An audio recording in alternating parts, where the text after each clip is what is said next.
Hi, good morning. Good morning nga ba? Bakit tinatanong ko kung good morning? Because good morning.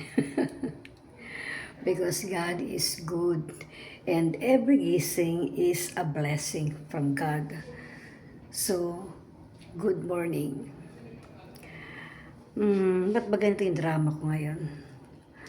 Actually, nandito po ako sa Manila at kami pong mag-anak ay naka-check-in po sa isang malapit na hotel lang po sa funeral homes. And nga po, ando doon po ang wake ng aking husband. At actually today po yung last na. Kasi cremation na po today. At ako'y nagpapasalamat sa Panginoon dahil sa kabutihan niya. Alam po ninyo, gusto ko lang mag-share ng konti. Actually, wala akong naaalala o hindi ko na nararamdaman yung mga past experiences ko kung saan ako po ay nakaranas ng sobrang anxiety, depression, at kung ano-ano pa, puro negative. Yun po yung mga maraming taon sa buhay ko talaga kung paano ko iginapang yung aking tatlong mga anak. Anak po namin ni Ray. Sa amin pong paghihiwalay ng panahon na yon, sa akin naiwan yung tatlo kong mga anak. Yung eldest ko is going 5. Yung pangalawa is 4. Oh, sorry, mali. Yung aking bunso ay 1. Si Cathy yun. Pangalawa ay 2. At ang pangatlo ay 3. O, diba?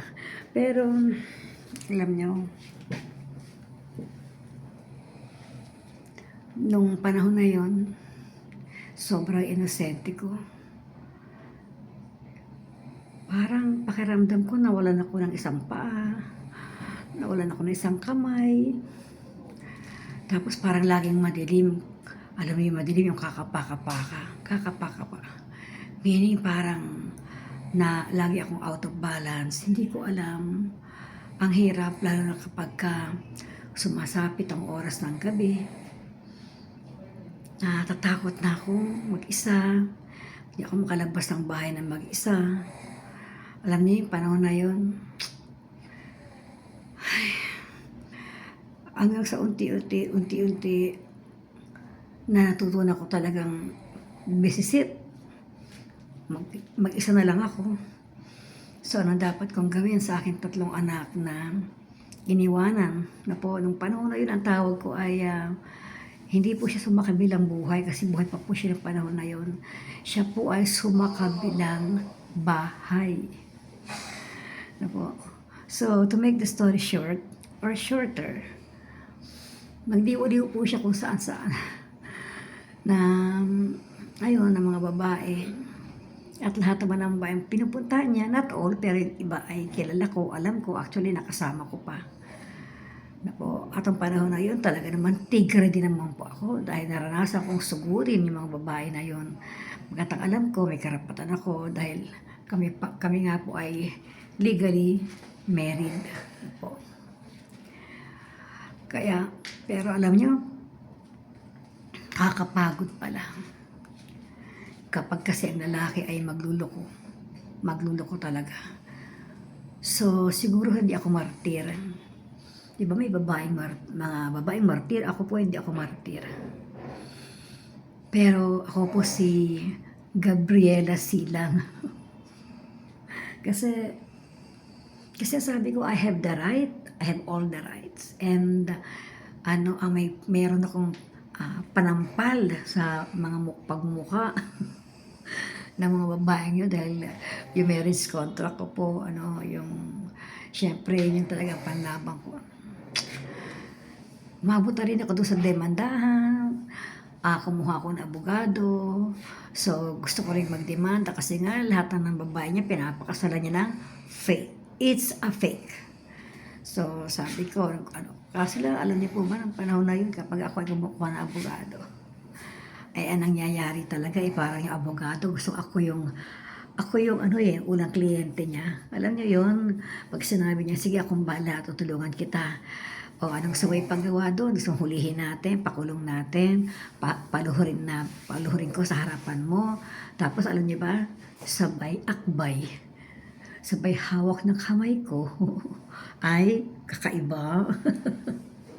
Kaya sabi ko, ay, baka parang gusto pa yata mauna ng abogado to na makulong siya. So, din ako nagtangka. Pero ganun pa man. At tinry ko rin kausapin siya. At isa lang po ang sinasagot niya palagi sa akin kasi may pananagutan ako. So, meaning, may anak na siya doon. May anak na siya sa ganun kami-kabila. So, sabi ko, ay ganun ba? Paano yung pananagutan mo sa akin? So, maliwanag talaga na siya talaga ay wala siya tamang pag-iisip. Ngayon talagang ang mga katwiran niya ay puro, sabi ko nga, yung mga mali ginagawa niyang tama, yung mga illegal ginagawa niyang legal.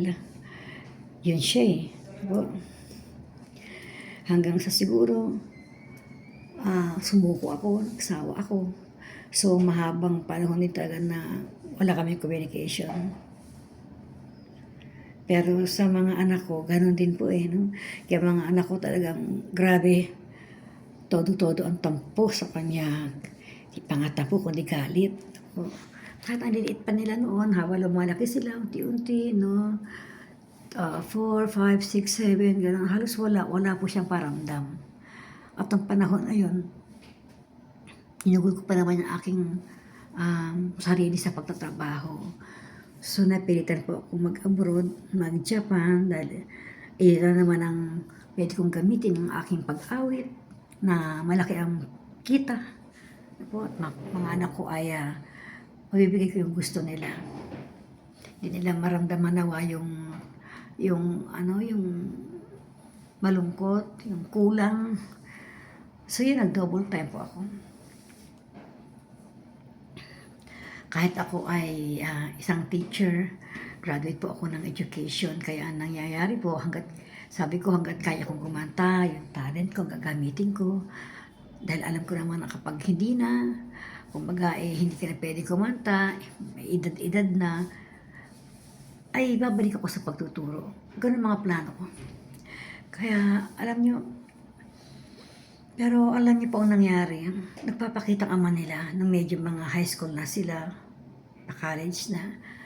Basta sinasabi nga niya na papanaginipan niya yung mga bata, lalong-lalo na kapag siya nagkakasakit. Makonfine siya, feeling niya lagi siya mamamatay na. Kaya lagi nakikita yung kanyang mga anak, nakikita niya kami. Sa pagkaganon, kinokontak niya kami. At sa panahon na yon, mga bata naman, sabik na sabik sa kanya, kahit naggalit sa kanya, pero sabik na sabik pa rin sa tatay. So, pupunta kami sa ospital, kuminsan, sila lang. O kaya nadalaw sa bahay, sila lang mag-aama. Pagka punta sa bahay, ilalabas niya, pinapayagan ko po. Pero po kami wala kaming ganong closeness na wala po. At ayun na po to, if fast forward pa natin po. Actually, yung mga iba pa talagang hindi po siya talaga lumubay sa pagbababae. Alam niyo yun talagang parang kahit yata poste, pag nilagyan mo ng palda, no? Kaya talaga namang magiging sunod na babae niya. Iba yung mga panahon na yun. Aminado naman po siya. Sabi nga niya, minsan siya daw po ay naglaro ng apoy. Naglaro ng apoy. At ganun nga po. Pero sa totoo lang, ang buong buhay niya po, lagi po siyang nasa hospital. Minsan meron pa siyang opera dahil nabaril. na ganito, na ganon. Oh, ang dami na eh. No? Tapos yung mga babaeng kilala ko, na nagiging sila, tatagal sila 2, 3 years, wala na, iba na naman. Para po siya nagpapalit ng damit. Po. At hanggang tong sabi na natin nakahuli-hulihan nga pa itong fast forward natin na po. Malaki na mga anak namin, college na, tapos na, graduate na, may mga work na, may mga business na sila. Tapos mga year 2023, 24, yan po, hanggang ngayon. Ay, siyempre, matanda na ang daddy nila, mga panahon na ganito. At humingi na rin sa kanila ng tulong na po. Dahil grabe kasi yung mga sakit niya, yung mga bills sa hospital po, tulong. So, salamat sa Panginoon dahil ang mga anak ko ay sila pa yun ay nagkakaisa naman po na magbigay tulong sa daddy nila.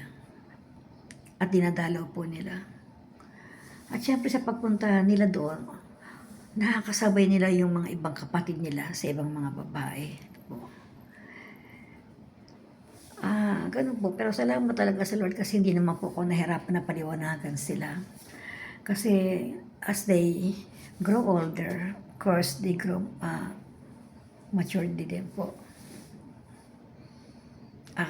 In fact, yung mga anak niya sa iba, babae, kung ilan man yun, ilang mga babae yun at ilang mga anak yun, talagang magkakasundo po sila. Ang masasabi ko lang, what's the reason behind that? It's because of God's goodness. Siguro kung wala kami sa Panginoon, hindi namin nakilala ang Diyos, yung totoong pananampalataya, hindi pwede. Marami kasi nagsasabi na, hindi na ako galit, nagpatawad na ako, pero meron pa din po. Mga kapatid, alam niyo ba, nirescue yung mga anak ko sa in a Christian living ways. So, kinalakihan nila yung kami nag-church, kami ay umaawit sa church, yung mga talent na bigay ng Panginoon sa kanila. Lahat sila musicians, lahat sila kumakanta, tumutugtog. Ginagamit sila ng Panginoon sa murang edad na sila po talaga ay may mga ginaganap sa church po. At ganun din po, syempre, yun po inakita nila sa akin. Kahit sa bahay namin, na kami mga pumupunta mga kapatiran, nagkakaroon kami ng magawayan, fellowship, Bible study. Yung kasi kinalakihan nila. Hindi kinalakihan po nila. At kami po talaga matik na talaga na kapag may mga kalamidad, may mga bagyo, may ganito, may gano'n, alam niyo ba? Wala kami ibang gagawin kundi kami pong mag-iina ay naghahawak-hawak kamay at kami po ay nagpe-pray. At kami po may kapanatagan. Bilang solo parent, talaga namang naniniwala talaga ako na buo pa rin kami dahil ang Panginoon po kasama namin. Pag binabanggit talaga ang pangalan ni Lord, sobrang nanginginig po talaga yung buong kalamnan ko. Because I can feel the Holy Spirit. Siya po talaga yung nagtuturo sa atin, tuturo sa akin yung dapat kong gawin. Alam niyo yun? So, kasi kung ilang beses din po nabingit ang buhay ko dahil sa kagusto ko na mabigay ko sa mga anak ko yung gusto nila. Kahit pa sa Pilipinas ako po, since yun po yung aking talent, yung pagkanta, ang dami na pong kinita ng boses na to po, noong mga panahon na yun. Talaga naman, ang gabi ay ginagawa kong araw. Ngayon, makakanta ko kung saan-saan, uwi kami dala akong pera, tapos minsan nga lang, sapat-sapat po sa isang araw, na pambaon nila, pambili ng ulam, tapos alis na naman ako ulit sa gabi, ganun ulit. Kung minsan naman, nakakaroon din ako ng pwesto na talagang maganda yung kitaan po, kasi po pagka-singer ka talaga ay maganda ang kita mo. Po. At yun nga po, ako ay nag-Japan, pabalik-balik na po. Ang dami ko talaga pong karanasan. Siguro yun lang yung kaunti lang mai-share ko, pero marami pa po akong mga, naging karanasan talaga na siguro masasabi ko 'no, na kung hindi niya kami iniwanan, hindi yun nangyari. Kahit na ilang beses akong bumagsak, tumumba, tayo, kasi nakikita ko yung mga anak ko. Kapag ako po ay gano'n na lugmok na, yung panganay kong anak na mga 7 years old siya no'n, sabi niya, "Mami, makalakas ka, bumangon ka." Sabi niya, "Kasi narito pa kami." So alam niyo, naging awakening sa akin yun. Tapos yung kapatid niya na 3 going 4, sabi naman ay katulala siya palagi, nakatingin sa malayo. At that age, 3 years old, sabihin niya, "Ami, saya sana, family, kung buo tayo, kung mayroong daddy." Yun. Yun, those words of my children at an early age made my heart broke. Talagang natutulog yung puso ko pagka yung mga sinasabi. Kasi kaya kong maging nanay, tatay eh. Kaya ko pong maging solo parent. Pero hindi ko kayang ibigay sa kanila. At sabihin kong, ako yung tatay nyo. Kasi alam nila, ako yung nanay nila. So dumadaan yung mga problema ng pamilya namin, may mga sakit, minsan mga bata, no? Kaya yung mga sa school, parang hindi ko na alam kung paano ko hahatiin yung sarili ko bilang nanay at bilang tatay. Po. Sobrang karoon ako ng anxiety, depression. Pero go. At sa kabutihan ng Panginoon, kilala ko nga po siya at ako po ay tumanggap. Ako po ay pinanghawakan ko na po yung mga pangako at salita ng Diyos. Papasa na ako ng Bible, umattend na ako ng mga Bible studies, nagkaroon na ako ng mga bagong family, ng mga ka-brother, ka-sisters, pastors na po, na talagang wow, inalagaan nila kaming pamilya na para kami tunay na pamilya. Yan po. At natutunan ko na talaga maging matatag dahil lagi kong inaangkin na ang Diyos ay aking kasama at hindi kami pababayaan. Lumaki po yung mga bata, naging dalaga sila, naging binata, na talagang doon lang kami nakapokus sa Panginoon na kakaroon ng problema, nalagpasan namin, dahil pagkat alam ko na ang Diyos ay aming kasama. Yun po nagpatatag sa akin. Yun po talagang ang Panginoon. At yun pa sa maraming taon, eto nagpaparamdam na naman yung daddy nila. Kasi matanda na, may sakit na, di na siya ganun kalakas para mag-work, para mag-show. Kasi po entertainer din po yun eh. Siya po ay singer, comedian, MC, director. Sa dinami-dami nga po ng kanyang kinikita, na po, talagang hindi po siya nagsustento sa amin kahit na ang lapit lang namin sa kanya. Kaya kami puntahan. Kaya hindi ko rin masisi ang aking ibang anak na talaga suma ang loob sa kanya. Pero habang tumatagal ang panahon, ako nga po ay nagpatuloy sa aking pagja-Japan. Kasi kami ay makaipon, kami ay magkaroon ng maayos na buhay. At hanggang sa mga anak ko ay nagsipag-asawa na, at nagkaanak, at nagkaapo na rin ako. At iyon na ito na yung sinasabi kong harvest time.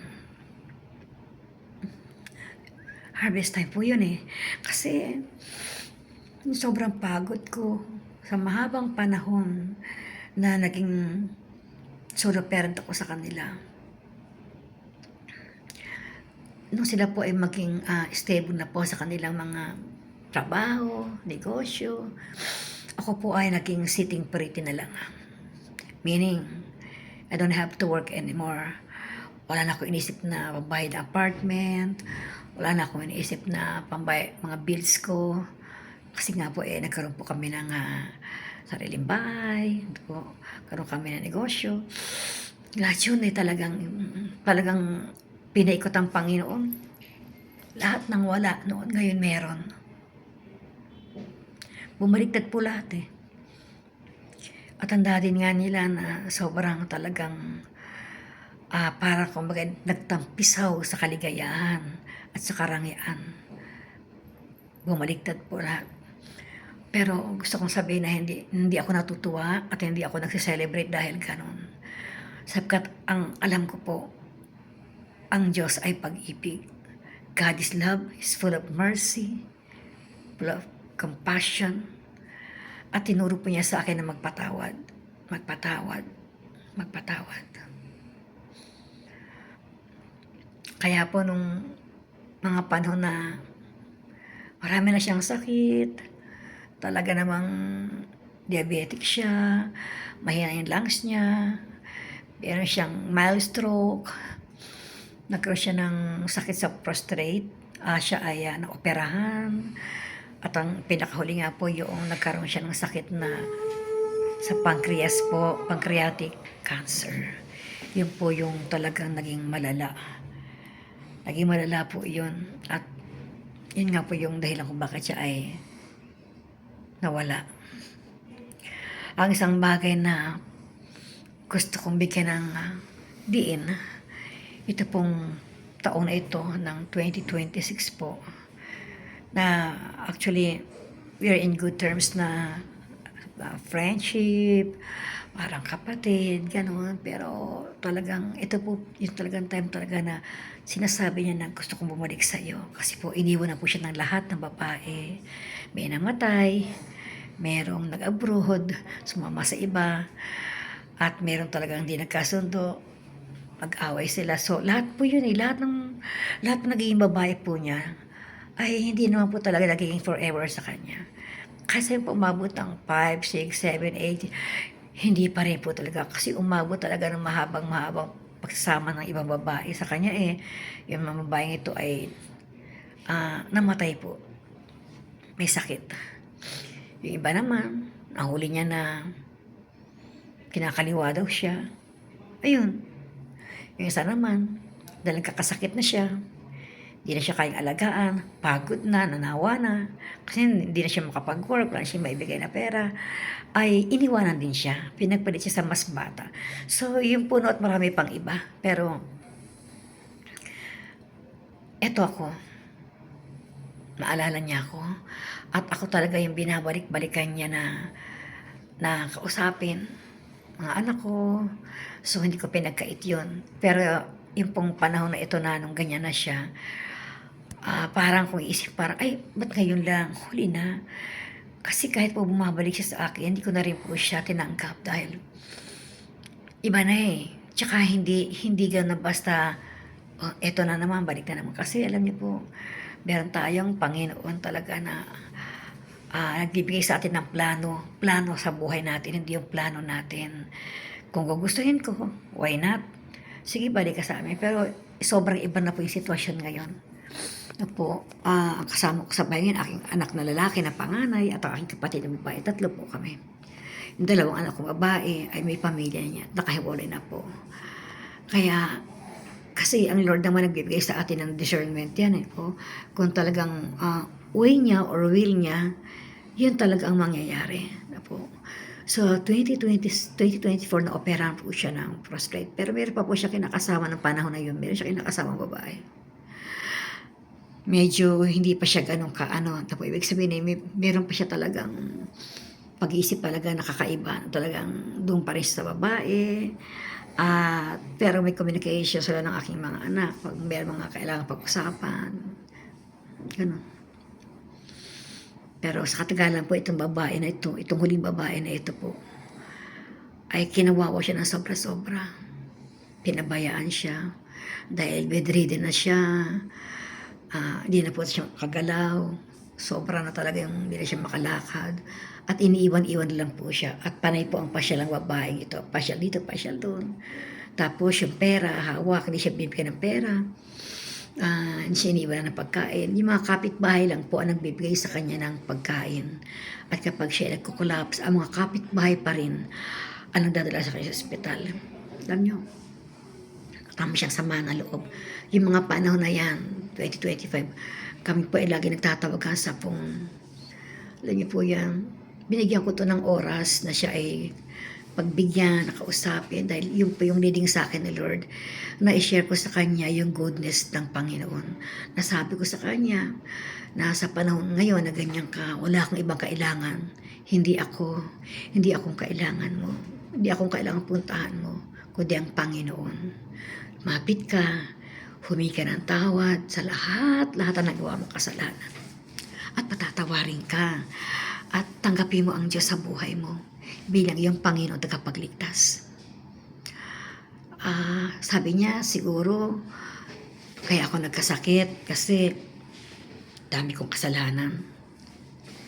So parang sinasabi niya na pinaghirapan niya kasalanan niya, na while he was sacrificing, no, sa kanyang nararamdaman, mga pains niya, mga sufferings niya, iniisip niya, nagbabayad siya ng kasalanan niya, which I rebuke it. Sabi ko, hindi ganun. Lahat na nangyayari sa buhay natin may purpose, Lord. Ang sabi ng Jeremiah 29:11, "For my plan for you, declares the Lord, is not to harm you, but to give you future, good future." Sabi ng Panginoon yan eh. Sabi niya doon eh, no? My plan for you is to prosper you. Pero paano? Bakit nangyari? Kasi kabahagi po ng plano ng Diyos po yung pagkakasakit niya. Ang sabi na Romans 8:28, "All things work together for good for those who love God." Na ang lahat ng bagay na nangyayari sa buhay natin, may maganda, may hindi maganda, may pangit, may masakit, lahat daw yan sama-sama, pinagsasama-sama ng Diyos yan. Ano po? Dahil meron siyang dakilang layunin. May purpose siya bakit niya pinayagang mangyari sa buhay mo yan. Hindi dahil galit siya sa'yo, pero sa kanya. Hindi dahil sa may karma ka. Hindi. Kung hindi, mahal ka niya kasi. At sa mga bagay na nangyayari sa'yo, ito yung awakening mo na talagang mahina ka na wala ka nang magagawa. Hindi mo na kayang gamitin pa yung kaparaanan mo para muli kang lumakas, muli kang sumigla, muli kang kumita, no? At magmalaki ka na kaya ko.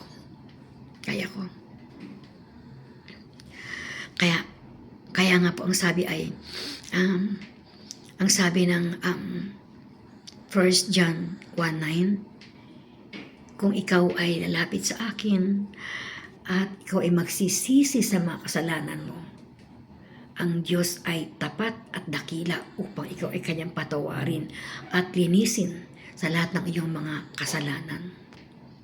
Sapagkat ang lahat naman ay nagkasala. Wala pong libre sa kasalanan. Lahat, kahit sino." Ang sabi ng Romans 3:23, "All have sinned and fall short of the glory of God." Ang lahat ay nagkasala. Diyos lang ang hindi nagkasala, pero lahat ng tao. Kaya nga po sa John 3:16 ay, ang sabi ay, "For God so loved the world." Mahal tayo ng Diyos, ng kanyang nilikha, ang kanyang sangkatauhan, mahal niya tayo. Kaya, He gave His one and only Son. Sino to? Si Jesus, no? Ay, babadi sa lupa upang magkatawang tao. Po.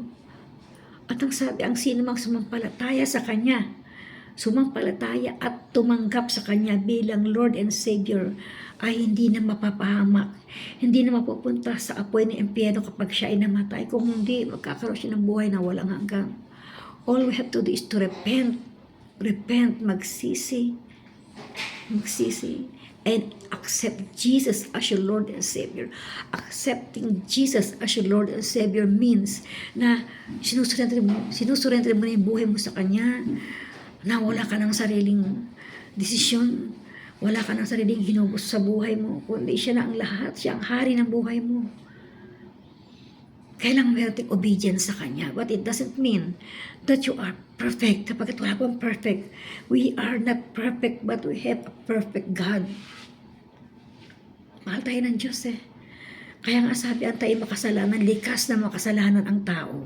Kahit gano'ng kakabait, huwag mong sabihin, kasi pari na yan eh, kasi pastor na yan, kasi wala po. Sabi ay wala kahit isa. Pero, Ang sabi ng Panginoon, kung ikaw ilalapit sa kanya tingin ng tawad, ikaw kanyang lilinisin. Nakasimputi ng niebe, simputi ng niebe. At ganong kaitim, kadumi, ang buhay mo, kaya kanyang baguhin. Kaya nga po, sinasabi ko sa inyo ngayon, ito i-share ko kay Ray, no po. Kaya po, sa mga paliwanag ko, na binigay sa kanya ng Lord na salita para sabihin sa kanya, ang Lord po ang kumilos. At siya po ay nagsisi, humingi ng tawad sa Diyos at tinanggap si Jesus bilang kanyang Panginoon at tagapagligtas. Tinanggap niya ang buhay ng Diyos. Dati naman sinasabi niya, may Diyos ako, di ba? O si Papa Jesus, pero ang Diyos po na kanyang sinasampalatayanan ay hindi espiritu at katotohanan, kundi mga rebulto, mga bato, mga larawan. Kaya po, maliwanagan siya dahil lahat po na sinasabi ko sa kanya ay nasa Bible lahat po. At sinabi ko sa kanya na mahal ka ng Diyos, pinatawad ka na niya. Dahil hindi nga po siya natawad. Huwag mo nang isipin yan. Huwag ka nang mag-guilty kasi ikaw pinatawad ng Panginoon. So you have to do is to mag-aral ka ng salita ng Diyos, mag-church ka, basta ng Bible, pray ka, magpatuloy ka, at ayusin ang buhay mo. Pero ng mga time na sinasabi ko, ito na po yung palala ng palala yung sakit niya. Kumbaga, helpless na siya. At yun nga po yung fast forward ulit, January 2026, nang siya itumawag sa akin, sabi niya, puntahan mo ako. Gusto lang kitang mayakap talaga. So, sabi ko, bakit? Ang layo ko sa iyo eh. Basta puntahan mo lang ako. Sinabi ko sa mga anak ko. At yung mga anak ko naman ay pumayag na pumunta kami doon. At yun nga po, kita kami at ako piniyakap niya ng mahigpit. Sabi niya, patawad. 26 po na, yun po ay January po no, ng taong na 2026 na po. This year, at lumipas po ang 2 buwan. February, March. At ito pong April na ito, na siya po ay nakauwi ng bahay, pero bedridden po siya. Po. At yun nga po, sabi ko nga po, siya nga po ay nahibuli na doon sa babae, na huling kinakasama niya. Kaya sabi ko, Lord, ang galing mo talaga. Hindi mo siya hinayaan talaga na mawala sa mundo ito, sa kandungan ng kasalanan. Alam niyo po, siya po ay bumalik sa kanyang bahay po at hindi sila po inahiwalay nito sa babae na yun. So ako ang kausap niya palagi, siya encouragement, binibigyan ko siya ng word of God, Bible study kami. Gano'n. Itong lumala na po siya, di na po siya makasalita ng maayos, di na po siya makagalaw, ganito po. At yun nga po isang araw, nalita sa akin ng kanyang kapatid na wala na siya. Opo, umiyak po ako kasi flashback. Ang nakita ko yung hindi ngayon, ang nakita ko yung panahon namin na kami mag-asama, bata pa kami, malakas pa kami, yung mga memories, precious moments, ano po. And, but yung pinakamalaking senaryo na nakikita ko, na siya ay nasa langit. Sigurado po ako, dahil alam niyo, sinabi niya sa akin, nakahanda na ako. Alam ko, sa kanya ako pupunta, sigurado na ako, dahil tinanggap ko na si Jesus bilang aking Panginoon at tagapagligtas.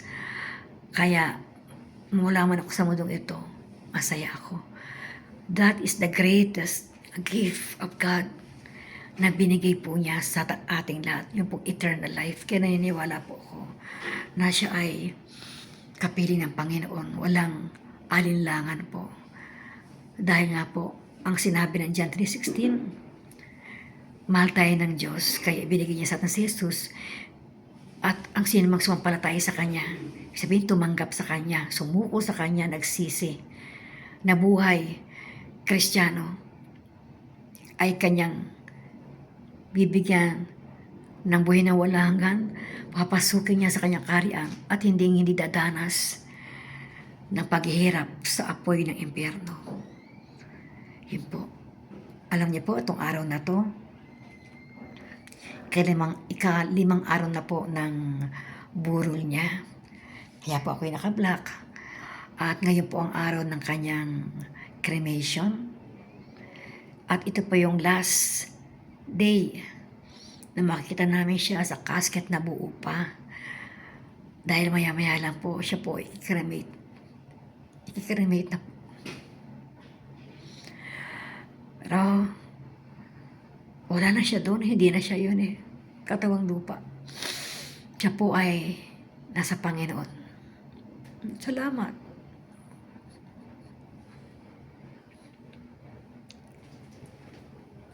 Ang pinagpapasalamat ko ay napakabuti ng Diyos, napakabuti ng Panginoon. Nauna talaga yung mga paghihirap, pagdudusa ko, hirap ko. Tapos yung mga paghihirap na nagkasakit siya. Pero ang huli, ito yung sinasabi ko, Romans 8:28, na ang lahat ng bagay ay pinagsasama-sama, pinagdalakip-lakip, mabuti, hindi mabuti, maganda, pangit. Pero ang huli ay magandang produkto. Ito po yun ito yun. At ako na iniwan niya na nag-iisa noon. Nang siya po yung nagliliwaliw pa sa buhay. Ako po yung iniwan niyang mag-isa. Pero ngayon, ako ang naiwan sa kanya. Dahil lahat po ng mga babaeng kanyang kinasama, lahat po ito ay naglaho na po, inagis ng Panginoon. Ang galing ng timing ng Panginoon. Talagang, although nahirapan siya sa sakit niya, talaga po nagtusa siya sa kanyang karamdaman. Pero, ito po yung naging dahilan, kinamit ng Diyos para hanapin siya ni Rhea. At siya po ay natagpuan. At siya po ay tinanggap. At sila po ngayon ay magkasama. Yun lang po. Kaya sana po, maging ma-inspire din po kayo sa kwento na ito, na kwentong totoo, testimony po. Kaya ang lahat ng pasasalamat at kaluwalhatian ay ibinabalik ko sa Panginoon. Purihin ang Diyos. God bless.